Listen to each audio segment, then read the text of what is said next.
Hare Krishna, Namaste. Many years back, I was working in a company in California. Weekends, I stay at the temple ashram, and Monday morning, I go to work.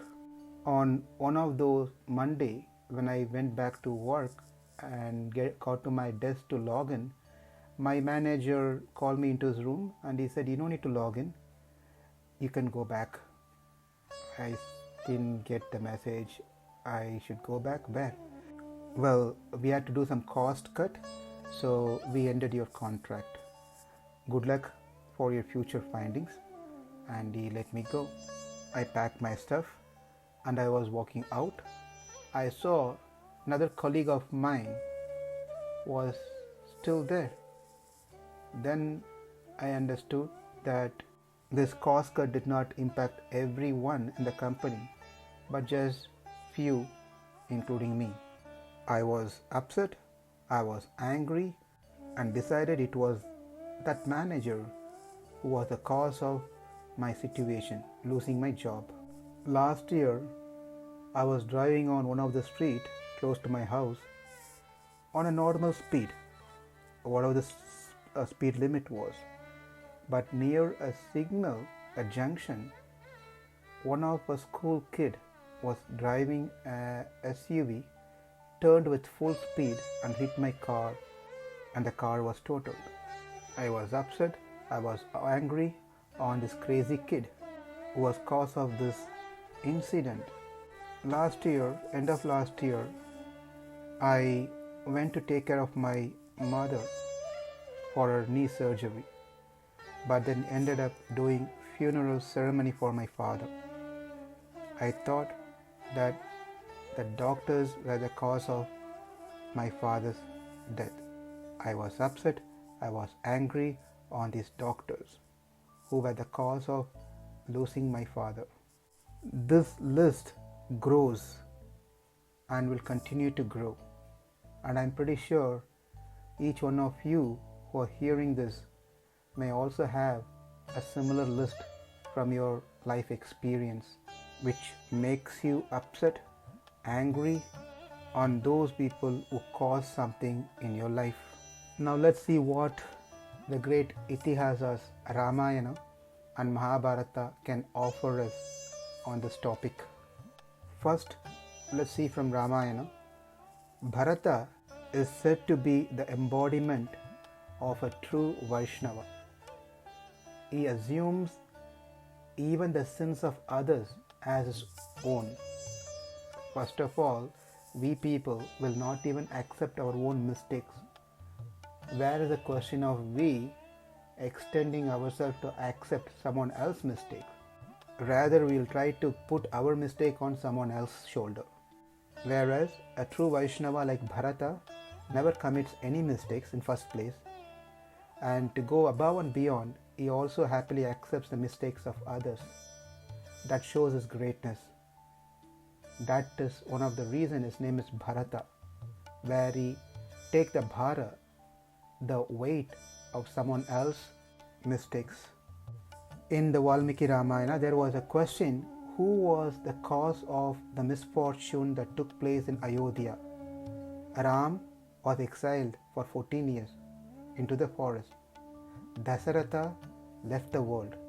Who was the cause of all this misfortune? One may say it is Mantra, the maidservant of Kaikeyi. But we all know she was a close servant of Kaikeyi, and as a servant will always tries to do good for their master, and that's what she tried to do, good for her master Kaikeyi. So Mantra cannot be the cause of this misfortune. She did what she's supposed to do. If it is not Mantra, then it must be Kaikeyi who was the cause of all this incident. Well, she was a mother, and as a mother, any mother will always tries to do good thing for their children, and that's what she tried to do, to get the kingdom for her son Bharata. So she cannot be the cause of this misfortune. If it is not Mantra, if it is not Kaikeyi, then definitely it must be King Dasaratha who could have just said no to the proposal of Kaikeyi. But we must know, as a king, he did what is right, that is to keep up with his promise. Else, if he doesn't keep up his promise, the value of promise will not be there among his citizens. Anyone can give promise to get their work done and doesn't need to fulfill that promise. Therefore, Dasaratha is not cause of this misfortune. Well, the only option left here is Rama. Because he has all right to just reject what has been told to him, that is to go to forest for 14 years, give the kingdom to Bharata, he could have simply rejected these two proposals, not even proposal, instructions, and forcefully taken over the kingdom and become a king. Well, the whole purpose of Ramachandra descending into this world is to establish dharma, not to establish adharma. So where is the question of Rama denying the orders of his parents? And where is the question of he forcefully taking over the kingdom? That is not what he is going to do. That is against dharma. Therefore, he is not the cause of this misfortune. It is not Mantra, it is not Kaikeyi, it is not King Dasaratha, it is not Ramachandra. Then who else it could be? Bharata gives an answer. He says, it is all because of me. If I haven't gone to my maternal uncle's house for such a long period, all this wouldn't have happened. I went there, all this happened here. If I was here, this wouldn't have happened. I would not let this happen. Therefore, it is me. I am the cause of misfortune of Ayodhya. This is the quality of a true Vaishnava, which is very rare to be found. But if we contemplate deeper on this subject, who is the cause of my suffering, it will not be hard to agree that actually no one is cause of the suffering that I am going through other than myself. To illustrate this, now let's look into a story from Mahabharata. Yudhishthira Maharaj, after winning over the battle, becoming the king, he felt very broken in his heart that he was the cause of these hundreds and thousands of warriors to be killed in the battlefield. He told to Bhishma, who was lying on the bed of arrow, that I have heard a lot about what mind is in many lectures throughout my life, how mind must be kept under control and how mind must be balanced and never to be get disturbed. But when I see what has taken place, I think the cause of all this is just me. I was the instrument for all this misfortune. Now my mind is not in peace. What can be more painful than seeing the sons and wives and parents of the family members of the dead ones in a miserable condition like this? I think the sons of Dhritarashtra, that is Duryodhana and his brothers, are much fortunate in one sense that they are not here to see this pathetic condition of the people. They are dead. So they don't have to go through what I'm going through mentally. My mind is so restless. I would rather prefer to be dead, killed in the battlefield, rather than to live in this worst condition. I think it is that Creator, God, who is the cause of all these misdeeds. He is just making things happen and sitting there and watching what we are going through. Bhishma replied, my dear son, understand, it is the soul who is the cause of all. that's happening in its life. Let me narrate a story for you to understand who the real causer of one's suffering. Then Bhishma said, I'm going to tell you a conversation that took place between Mrityu Devata, Gautami, a old lady, a Kala Devata, a hunter, and a serpent. The story begins now. There was an old lady of the name Gautami who possessed a great patience and peace of mind. She had just one son. One day, she found her son dead by the consequence of being bitten by a serpent. Over there was an hunter by name Arjunaka. He was angry because he knew what had taken place there. He bound the serpent with a string and brought it in front of Gautami, and he said, This wicked serpent has been the cause of your son's death. Tell me quickly, O blessed lady, how you want me to destroy this enemy. Shall I throw him into the fire, or shall I hack him into pieces? Whatever way you like, I can make it happen. This destroyer of your child does not deserve to live any longer. Gautami, with patience, said, O Arjunaka, release the serpent. It does not deserve death at your hand. You must know what is the right thing to do and what is the wrong thing to do. By killing this serpent, my son, this boy, will not be restored to his life. And by letting the serpent live is not going to cause any further harm to my son.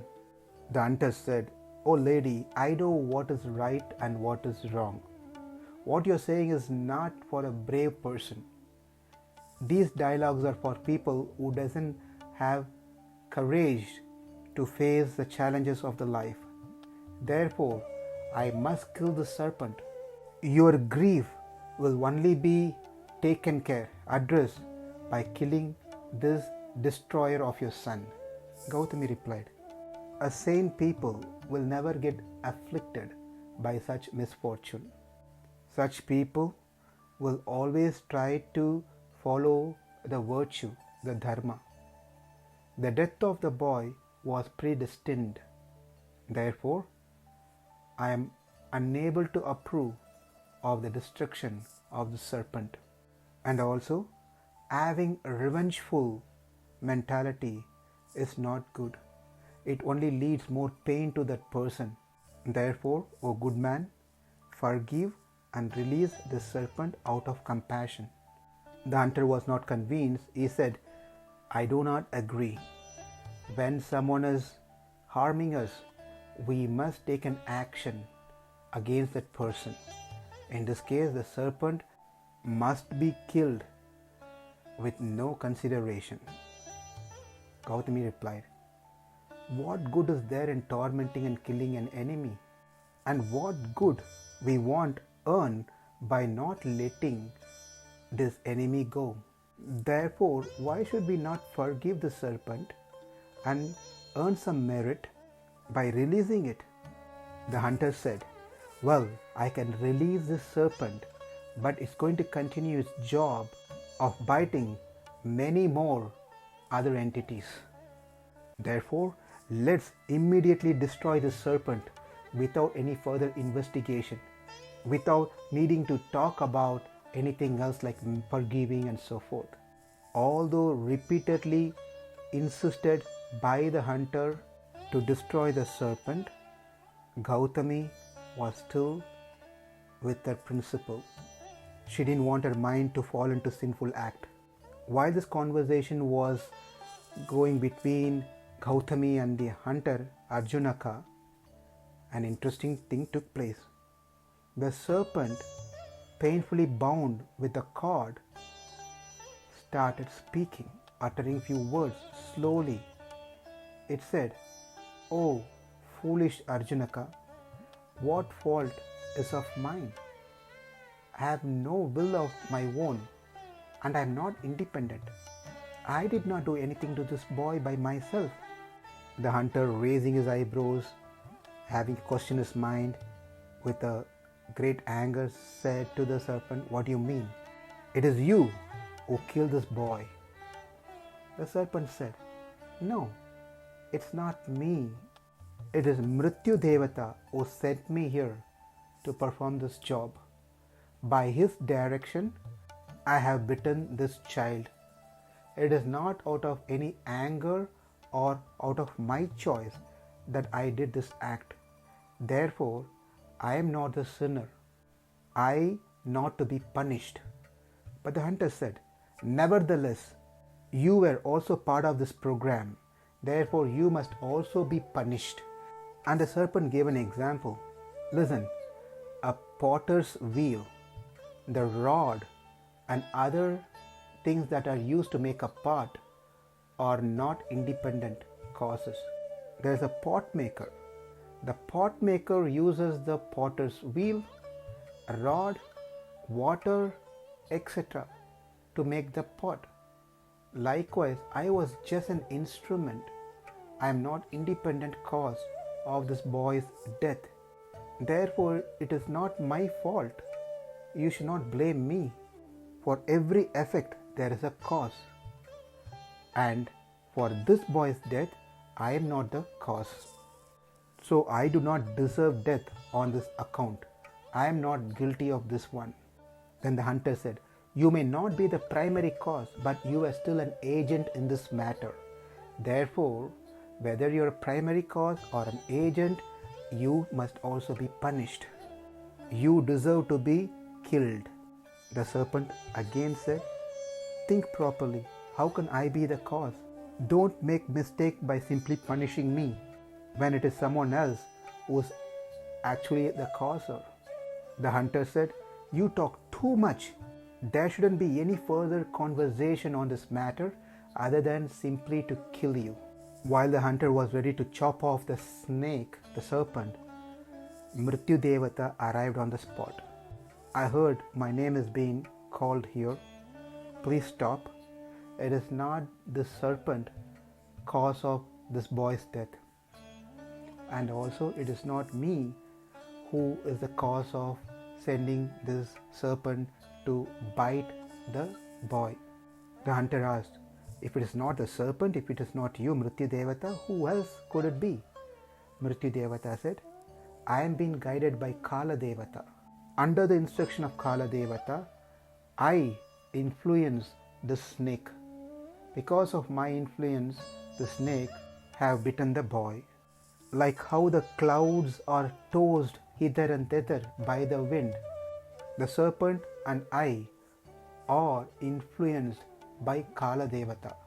All living entities, all creatures, mobile or immobile, whether in the earth or heaven, every entities are influenced by Kala, the time factor. The creation of the universe, destruction of the universe, the maintenance, everything is by the influence of Kala." Mrityu Devata turned towards the serpent and said, "Don't consider me to be the guilty on this matter. It is not me alone doing this one." The serpent then spoke to Mrityu Devata saying, "I am not blaming you, but I am not the cause of this boy's death.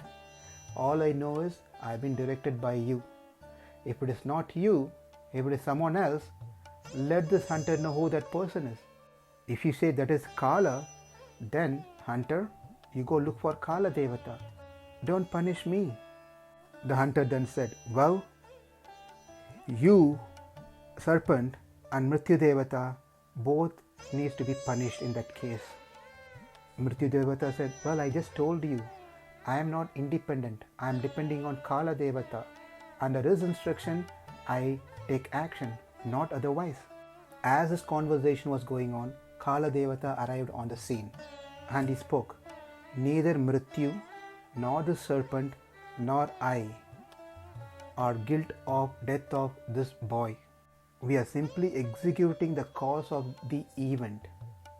O Arjunaka, the karma of this child form the cause of our action in this matter. There was no other cause by which this child would have killed, dead. It was killed as a result of its own karma. It has just met with death as a result of its karma in the past. Therefore, it's this child's karma which is the cause of its own destruction. Please understand, we all are subject to the influence of our respective karma.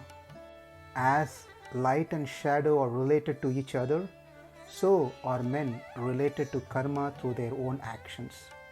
Therefore, neither I, nor Mrityu, nor the serpent, nor this old lady is the cause of this child's death.